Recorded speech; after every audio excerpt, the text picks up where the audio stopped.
नमस्कार दोस्तों, मेरा नाम है भालचंद्र। ब्रह्मांड सिद्धि एस्ट्रो में आप सभी का स्वागत है।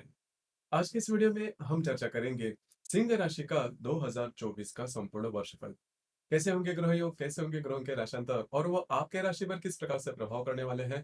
कौन से निर्णय आपको लेने हैं, कौन से निर्णय आपको टालने हैं, आपके जीवन का ऐसा कौन सा क्षेत्र है जो कि सबसे ज्यादा प्रभावित होने वाला है, सभी के बारे में डिटेल में चर्चा इस वीडियो में हम करने वाले हैं। अपना ये जो चैनल है ब्रह्मांड सिद्धि एस्ट्रो, इस चैनल पर मेष राशि से लेकर मीन राशि तक की जो सभी 12 राशियां हैं, इन सभी 12 राशियों का 2024 का वर्षफल क्या होगा, इस विषय पर वीडियो अपलोड हो रहे हैं। आप उसका आनंद जरूर लीजिए।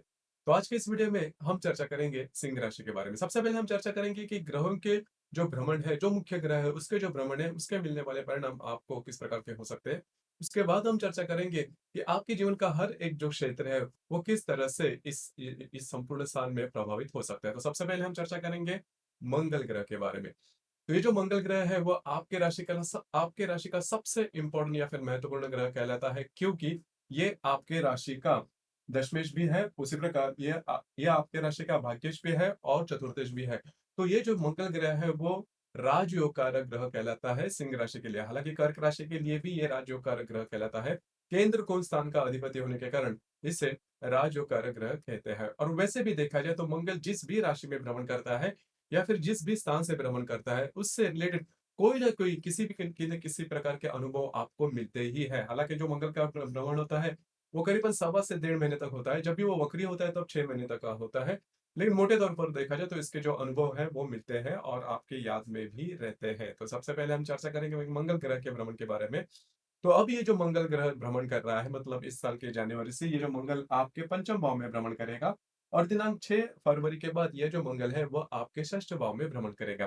तो अब का जो समय है वो आपके लिए बहुत ही अच्छा और शुभ फलदायी साबित होगा। जैसे मैंने कहा, ये जो मंगल है आपका भाग्येश भी है और चतुर्दश भी है, जो कि आपके पंचम भाव में भ्रमण करेगा। तो वो बहुत ही अच्छे आपको रिजल्ट देगा। खास करके अगर आप शेयर मार्केट में ट्रेड करते हो तो कुछ अच्छे लाभ वगैरह मिल सकते हैं। लेकिन यहाँ पर जब जब भी मंगल किसी भी भाव से भ्रमण करता है तो थोड़ा-सा पॉजिटिव या फिर नेगेटिव दोनों भी इफ़ेक्ट देता है। यहाँ पर जो नेगेटिव इफ़ेक्ट होगा, वो करीबन अगर आप किसी के रिलेशनशिप में हैं, तो वहाँ पर छोटी-मोटी बातों को लेकर तकरार हो सकती है। उसी प्रकार जो गर्भवती महिला है, मतलब सिंह राशि की या फिर लगन की जो गर्भवती महिला है, उन्होंने भी स्वयं के स्वास्थ्य के बारे में थोड़ा ध्यान देना होगा। लेकिन जो विद्यार्थी वर्ग है, उनके लिए ये जो मंगल का भ्रमण है, वो शुभ फलदायी साबित होगा। उसी प्रकार करीबन 6 फरवरी के बाद ये जो मंगल है, ये आपके षष्ठ भाव में भ्रमण करेगा। षष्ठ जो भाव होता है वो रोग, शत्रु और आपके मामा का जो घर होता है उससे ज़्यादा रिलेट करता है। और आपका जो भी आपका कार्य क्षेत्र है उससे भी, मतलब कार्य क्षेत्र के जो लोग होते हैं उनसे भी ज़्यादा रिलेट करता है। तो सबसे पहले ये जो मंगल जैसे ही आपके षष्ठ भाव में भ्रमण करेगा 6 फरवरी के बाद, तो यहाँ पर आपको थोड़ा-सा स्वास्थ्य के बारे में ध्यान देना होगा। और स्वास्थ्य भी आपका जो फिज़िकल या फिर शारीरिक स्वास्थ्य है, आपका जो फिज़िकल हेल्थ है उसके बारे में थोड़ा ध्यान देना होगा। कटना, छिलने में छोटी-मोटी जो बातें रहते हैं वो होने की संभावना थोड़ी ज़्यादा बन रही है। उसी प्रकार जहाँ पर आप काम करते हैं, वहाँ पर के जो उपशत्रु होंगे, उनसे आपको थोड़ा-सा अलर्ट रहना आवश्यक होगा। तो ये जो मंगल है, वो आपके लिए थोड़ा-सा शारीरिक स्वास्थ्य के बारे में प्रॉब्लम कर सकता है। लेकिन आपके जीवन में जो भी समस्या आ रही है, उस पर आप डट कर सामना करोगे। तो ये जो मंगल है, उस प्रकार की एनर्जी आपको ज़रूर दे सकता है। अब ये जो मंगल है, करीबन 6 फरवरी से लेकर 16 मार्च तक का जो समय है, उसमें आपके षष्ठ भाव में भ्रमण करेगा। 16 मार्च के बाद ये जो मंगल है आपके सप्तम भाव में भ्रमण करेगा और वहां पर करीबन 23 अप्रैल तक रहेगा। तो यहाँ पर जैसे आप देख सकते हो, मंगल और शनि दोनों भी जो ग्रह है वो विराजमान है। तो यहाँ पर जब जैसे ही मंगल भ्रमण करेगा, तो अगर आप विवाहित हो तो आपके जो वैवाहिक जोड़ीदार है उनके साथ छोटी मोटी बातों को लेकर तकरार हो सकती है। और ये तकरार थोड़ी बढ़ भी सकती है। पहले से अगर आप दोनों में कोई प्रॉब्लम कॉम्प्लिकेशन चल रहे हैं, तो जो बात है काफी एक्सट्रीम पर भी आ सकती है। तो आपको इन चीजों पर थोड़ा सा ध्यान देना होगा। ऐसे भी आपको लग सकता है कि आपके जो वैवाहिक जोड़ीदार है वो आपके ऊपर हावी हो रहे हैं। तो थोड़ा-सा खुद पर संयम रखना, क्योंकि आपकी जो राशि है वो भी थोड़ा-सा एरोगेंट वाली होती है। तो जो भी बातें हैं, मतलब थोड़ा-सा अगर आप एडजस्ट करते हो तो बात बन सकती है। अगर आप अपने ही इस पर विचारों पर कायम रहोगे तो प्रॉब्लम थोड़े आ सकते हैं आपके वैवाहिक जीवन में। उसी प्रकार अगर आप बिज़नेस में हो, खास करके पार्टनरशिप के बिज़नेस में हैं, तो इस समय में आपको थोड़ा ध्यान देना होगा, प्रॉब्लम थोड़े बढ़ सकते हैं। उसी प्रकार करीबन 24 अप्रैल से लेकर 21 करीबन 20 जून तक का जो समय है, इसमें ये जो मंगल है वो आपके अष्टम भाव में भ्रमण करेगा। अब ये जो बात है काफ़ी महत्वपूर्ण है। जो अष्टम भाव होता है जिसे मृत्यु स्थान भी कहा जाता है। मृत्यु स्थान मतलब प्रत्यक्ष मृत्यु नहीं, लेकिन उसके समान जो बातें हैं वो हो सकती है और मंगल जो है वो पाप ग्रह है अष्टम भाव में। हालाँकि आपकी राशि के लिए राजयोग कारक है, लेकिन इस भाव में उसके जो परिणाम होते हैं वो अशुभ देखे जा सकते हैं और सबसे इम्पोर्टेंट बात यहाँ पर राहु भी विराजमान है। तो मंगल और राहु दोनों जो ग्रह है वो आपके अष्टम भाव में रहेंगे। आपको स्वयं के स्वास्थ्य के बारे में ध्यान देना बहुत ही ज़्यादा आवश्यक होगा। स्वास्थ्य से रिलेटेड प्रॉब्लम, कॉम्प्लिकेशन आ सकते हैं। उसी प्रकार ईज़ी मनी के पीछे बिल्कुल भी नहीं जाना। ईज़ी मनी के जब पीछे जाते हो तो इन ये जो पर्टिकुलर ड्यूरेशन है, कालावधि है, उसमें आपको फँसने के पूरे चांसेस बनते हैं। तो ध्यान रखिए। उसी प्रकार जो गृहिणी वर्ग है, उनके लिए भी मैं ये कहना चाहूँगा कि आपके जो इन-लॉज़ रहेंगे, आपके ससुराल के जो लोग होंगे, उनके साथ भी छोटी-मोटी बातों को लेकर दिक्कतें आ सकती हैं और वे जो दिक्कतें हैं, वो काफ़ी बढ़ भी सकती है। तो इन चीज़ों पर थोड़ा-सा ध्यान देना आवश्यक है। ये जो कालावधि है, वो करीबन 24 अप्रैल से लेकर 20 जून तक का होगा। 21 जून से ये जो मंगल है, वो आपके भाग्य भाव में भ्रमण करेगा और वहाँ पर करीबन 1 मई तक 21 जून से लेकर करीबन 12 जुलाई तक का जो समय है, इसमें ये जो मंगल है, वो आपके भाग्य भाव में भ्रमण करेगा, स्वयं की राशि में भ्रमण करेगा, जो कि बहुत ही अच्छी बात है। जैसे कि मैंने कहा, जो मंगल है, वो आपके राशि का राजयोग कारक है। तो जैसे ही वो भाग्य भाव में भ्रमण करेगा, तो यहाँ पर मतलब इस पर्टिकुलर जो ड्यूरेशन है, उसमें आपका घूमना-फिरना ज़्यादा हो सकता है। बहुत ज़्यादा घूमना-फिरना हो सकता है, ट्रैवलिंग ज़्यादा हो सकती है, खासकर तीर्थ स्थल पर विज़िट वगैरह करना, इस प्रकार की बातें बहुत ही ज़्यादा हो सकती है। उसी प्रकार जो भी आपका कार्यक्षेत्र है, उसमें फेमस होना, आपके काम की वाह-वाह होना, इस प्रकार की बातें हो सकती हैं। कुछ भी नया अगर आप करना चाहते हो, तो इन दिनों में अगर आप करते हो, तो उसके जो पॉज़िटिव रिज़ल्ट्स हैं, वो आपको बहुत ही अच्छे मिलते हुए नज़र आएँगे। तो कुल मिला के जो मंगल का भ्रमण आपके भाग्य भाव में होगा, वो आपके लिए बहुत ही ज़्यादा शुभ फलदायी साबित होगा। उसी प्रकार ये जो मंगल है, वह करीबन 13 जुलाई से लेकर 26 अगस्त तक का जो समय है वो उसमें आपके वो दशम भाव में भ्रमण करेगा। तो दशम भाव में कोई भी अगर पाप ग्रह आता है, तो उसके जो परिणाम है वो शुभ फलदायी ही होते हैं। वैसे देखा जाए तो मंगल जो है वो पाप ग्रह है भी है, आपके राशि के लिए राजयोग कारक ग्रह भी है। तो अगर वो दशम भाव में भ्रमण करेगा तो उसके पूरे के पूरे अच्छे परिणाम आपको मिल सकते हैं। जो भी आपका कार्यक्षेत्र है, खास करके अगर आप कोई बिज़नेस वगैरह करते हो, तो उसमें बहुत बड़े आगे जा सकते हो। काफ़ी ज़्यादा अपॉर्च्युनिटी वगैरह आपको आ सकते हैं। मल्टीपल सोर्सेज़ ऑफ इनकम से रिलेटेड भी कई ज़्यादा अपॉर्च्युनिटी आपको इन दिनों में आने की संभावना बहुत ही ज़्यादा बनती है। अब यहाँ पर जैसे मैंने एक बात की कि थोड़ा-सा नेगेटिव एस्पेक्ट भी होता है, तो यहाँ पर जो भी आपसे सहकर्मी होंगे और या फिर आपके जो वरिष्ठ होंगे, उनके साथ छोटी-मोटी बातों को लेकर तकरार हो सकती है। अब ये जो तकरार है थोड़ी बढ़ भी सकती है, आपको इन चीज़ों पर थोड़ा-सा ध्यान देना होगा, गौर करना होगा। उसी प्रकार ये जो मैंने कहा कि मंगल जो है वो आपके लिए शुभ फलदायी साबित होगा। अब ये जो मंगल है करीबन 27 अगस्त से लेकर अ, 20 अक्टूबर तक का जो समय है, उसमें ये आपके भाग्य भाव में आपके लाभ भाव में भ्रमण करेगा। तो लाभ भाव का जो भ्रमण है, वो भी आपके लिए शुभ फलदायी साबित होगा, खास करके कुछ अच्छे लाभ वगैरह मिल सकते हैं। यहाँ पर आपके जो मित्र परिवार होंगे, उनके साथ छोटी-मोटी बातों को लेकर तकरार हो सकती है। ये तकरार थोड़ी बढ़ भी सकती है।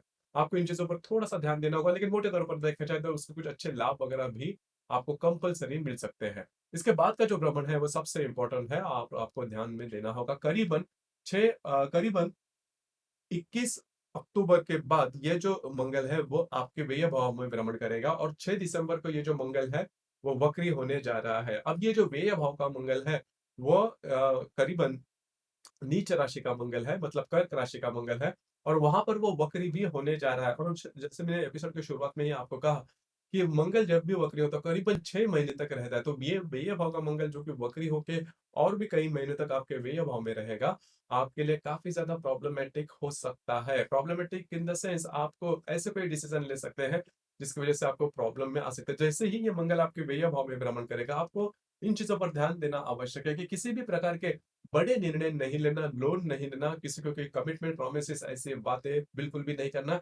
अगर आपने कोई ऐसी कमिटमेंट की है या फिर लोन के बारे में कोई प्रॉब्लम है, डिफ़ॉल्टर है, तो यह पीरियड आने से पहले ही आपको इसको सॉर्ट आउट करना ज़्यादा आवश्यक है क्योंकि जैसे ही मंगल आपके व्यय भाव में भ्रमण करेगा, ये आपको प्रॉब्लम कॉम्प्लिकेशन काफ़ी ज़्यादा दे सकता है। उसी प्रकार अगर आप विवाहित हो तो आपके जो वैवाहिक जोड़ीदार है, उनके साथ भी प्रॉब्लम ज़्यादा आ सकते हैं। तो इन चीज़ों पर आपको ख़ास करके ध्यान देना होगा। जो भी मैंने अभी जो डेट्स या फिर तारीख जो अभी गिनवाए हैं, उसको अच्छी तरह से नोट करके लेना, क्योंकि उन दिनों में उसी प्रकार के अनुभव आपको काफ़ी ज़्यादा आ सकते हैं। तो मंगल का जो मैंने ब्राह्मण कहा कि जैसे ही हर राशि में या फिर हर भाव में वो जाता है, तो उससे रिलेटेड आपको जो बातें हैं वो या फिर अनुमान है, अनुभव है, वो मिलते ही है।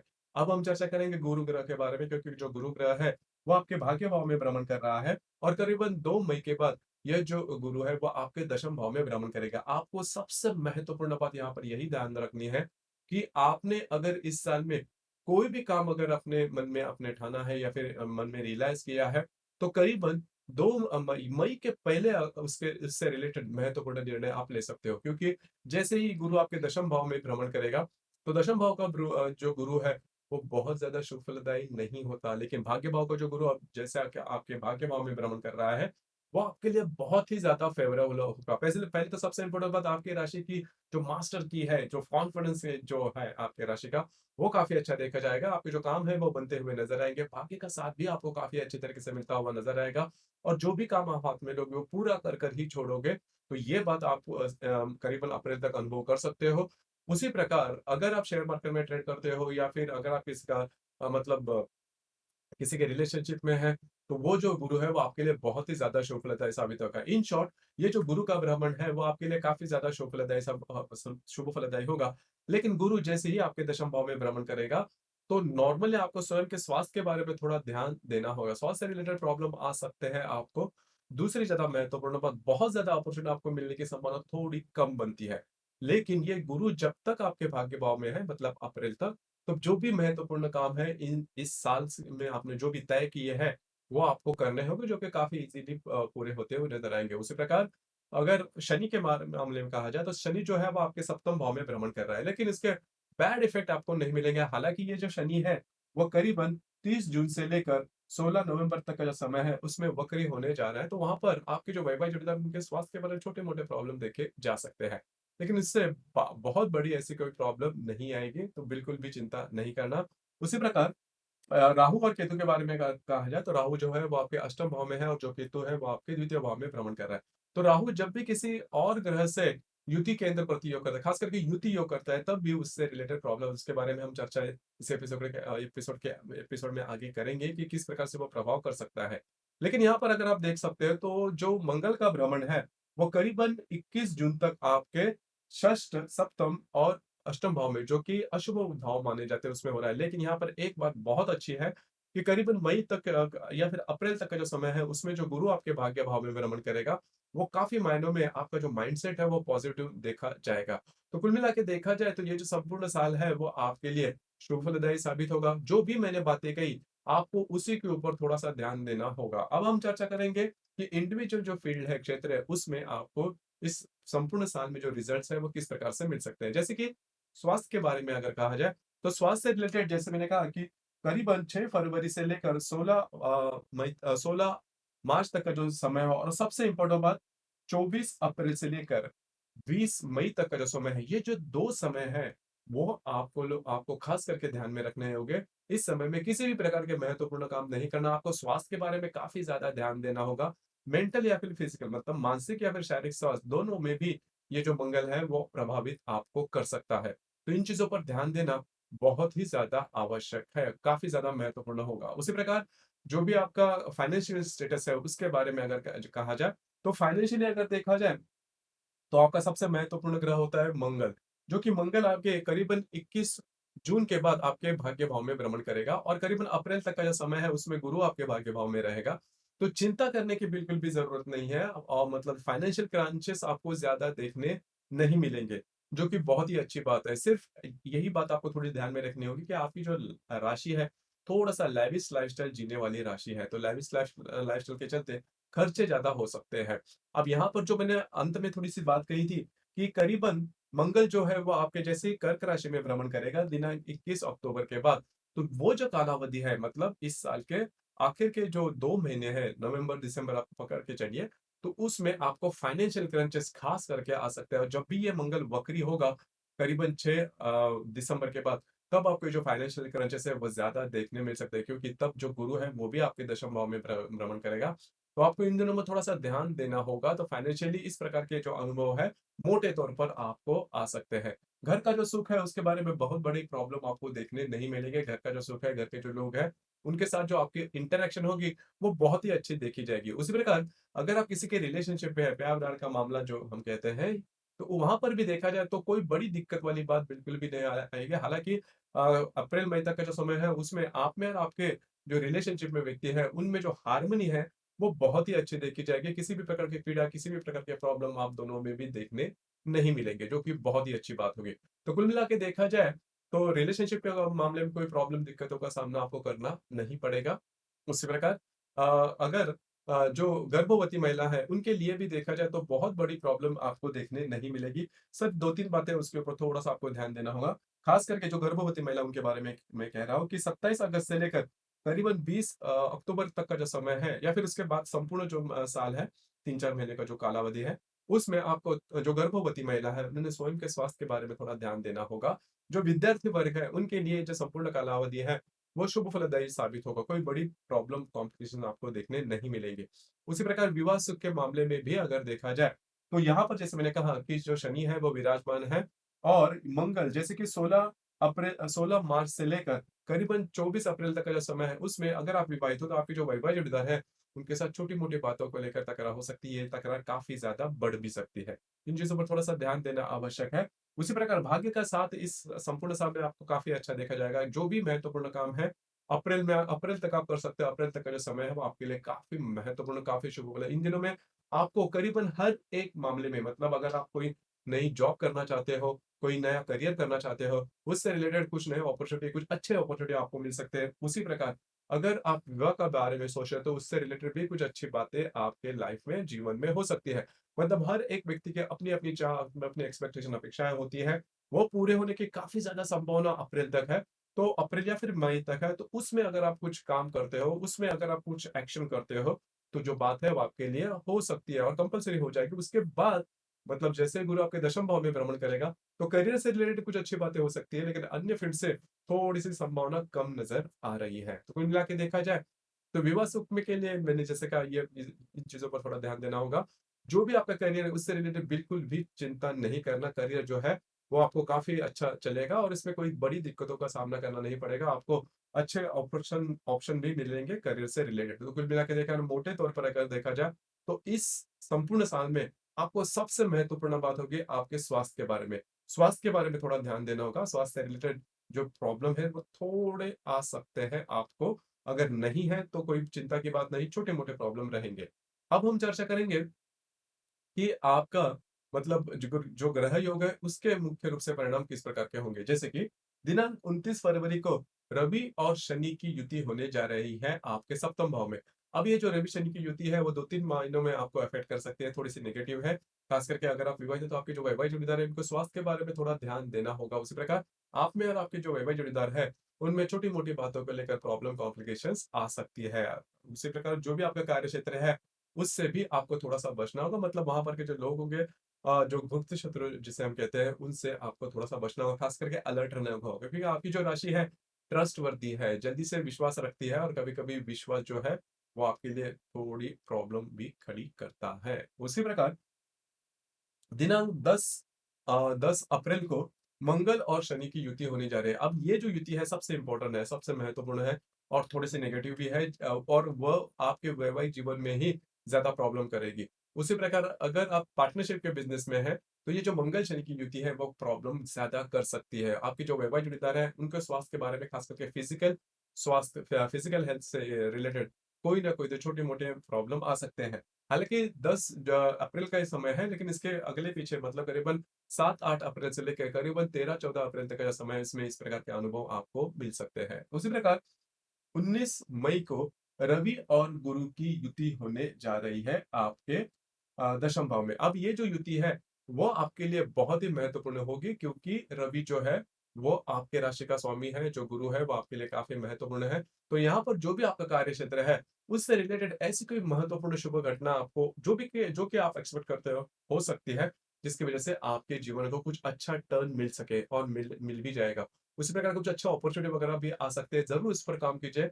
आगे जाके मतलब भविष्य में उसके कुछ अच्छे फ़ायदे आपको मिल सकते हैं। लेकिन इसी दिन में मतलब 19 मई को ही मंगल और राहु की युति होने जा रही है। तो आपको स्वयं के स्वास्थ्य के बारे में बहुत ही ज़्यादा ध्यान देना होगा। स्वास्थ्य से रिलेटेड प्रॉब्लम आ सकते हैं और सबसे इम्पोर्टेंट बात आपकी राशि के लिए खास करके ईज़ी मनी के पीछे बिल्कुल भी नहीं जाना।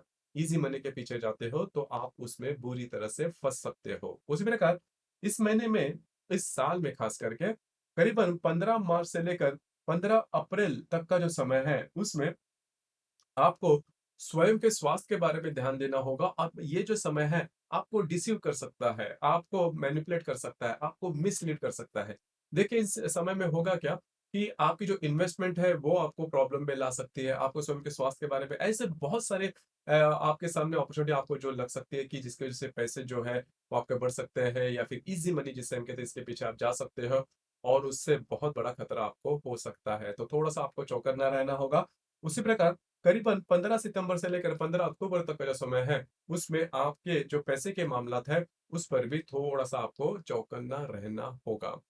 लेकिन मोटे तौर पर अगर देखा जाए, तो ये जो संपूर्ण साल है, वो अगर आप तुलना करते हो, तो थोड़ा-सा अगर आप स्वास्थ्य के बारे में थोड़ा-सा आप ध्यान देते हो, तो बड़ी दिक्कतों का सामना आपको करना नहीं पड़ेगा। पहले तो थोड़ा स्वास्थ्य है उसके बारे में, आपका जो वैवाहिक जीवन है, उससे रिलेटेड छोटे-मोटे प्रॉब्लम आपको देखने होंगे। बाकी अगर देखा जाए पैसे के मामलात में मतलब फाइनेंशियल ट्रेड्स के मामलात में या फिर करियर के मामले में आपको चिंता करने की बिल्कुल भी ज़रूरत नहीं है।